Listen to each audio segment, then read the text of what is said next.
Alors là, ça va être difficile parce que toutes les feuilles sont tombées vu que le chêne est quand même un arbre caduc, c'est-à-dire qu'il perd ses feuilles en hiver. Mais on voit donc par terre. Tout ça, forcément, on reconnaît assez facilement. Tout ça, c'est des feuilles de chêne. Hein.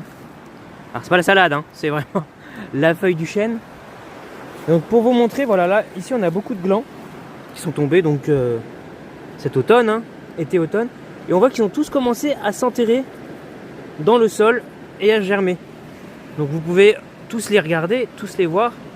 Ils sont tous donc attachés au sol. Je ne vais pas les abîmer plus que nécessaire. Mais ça, c'est toujours mon petit bâton de marche. Voilà, on en a ici aussi. Donc on voit, voilà, tout est enterré.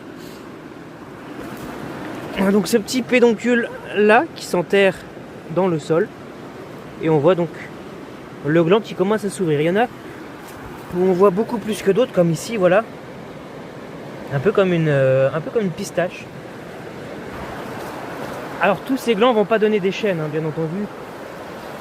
Certains vont moisir sur place, d'autres vont être ramassés d'ailleurs. Ils n'ont pas tous été ramassés. Normalement, la période avant l'hiver, c'est là où les animaux commencent à ramasser les glands.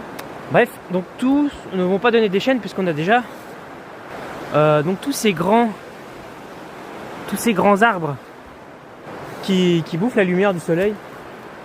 Et donc il y a de fortes chances que tous ces glands qui ont commencé à germer ne donnent rien ou donnent des jeunes pousses que les animaux vont pouvoir manger au printemps.